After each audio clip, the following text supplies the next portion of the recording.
kembar telu. Lho. Aku dudu Bagong. Aku ya dudu Bagong.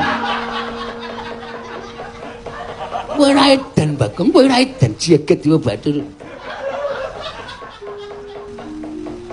Kowe ra edan mono kae. Iki ora mung penjalukane Bagong kembar telu to, tak gawe Bagong kembar akeh, aja kuwatir. Koko Prabu, paduka kenging menapa ora.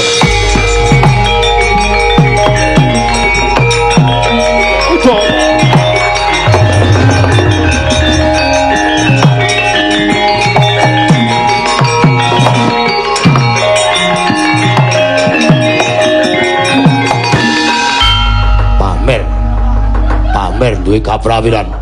Bagong ora gelem balekke Koko Prabu semban kaya wingi ngene. Aja takon dosa, tak pecah siramu. Piye?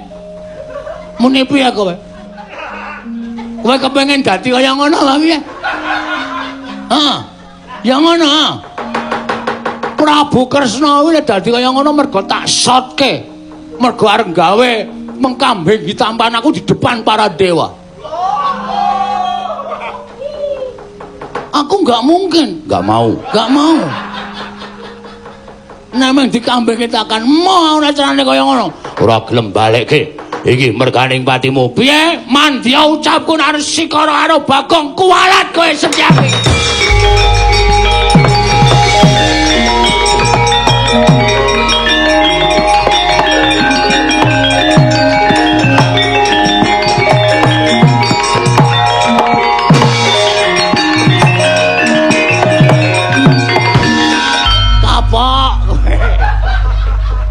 Modal ora.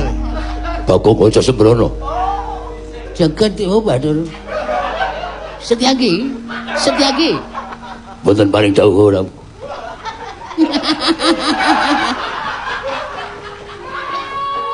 Ora buka malah gumujeng. Wih lah Bagong bengi iki dadi lakon tenan. Wis kene. Do mlumpuk. Bagong ora sembrono. Mangilo.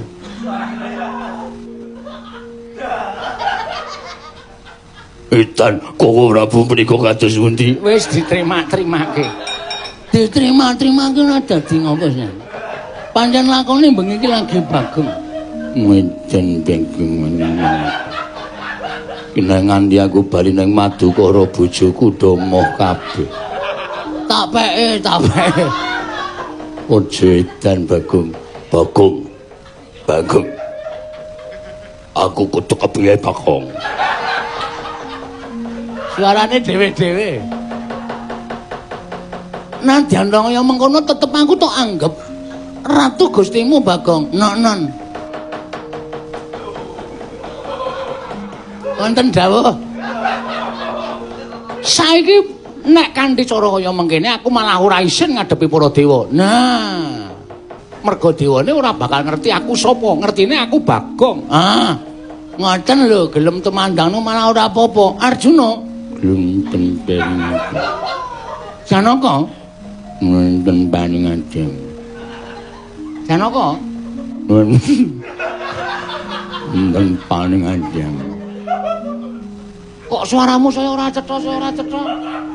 Cangkem kula abot. Ayo wong biasane cangkeme cilik saiki gedibel semono. Ngobahke rak kudu nganggo kasantosan ya ta? Ngobahke cangkem sing gedibel-gedibel iku kudu nganggo kasantosan. Wes kowe ora usah melu-melu bakal tak tandangane. Dewa mengko sing medhoke adikku Janaka apa dene Sencaki? Ndeka wis tak kendel. Janaka?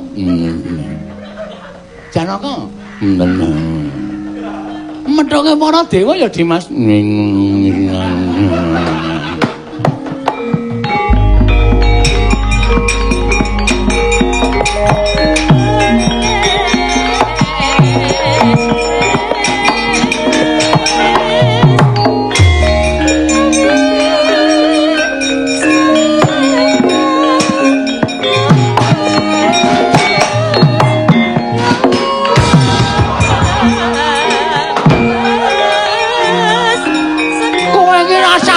Oh iya, iya, tak bener.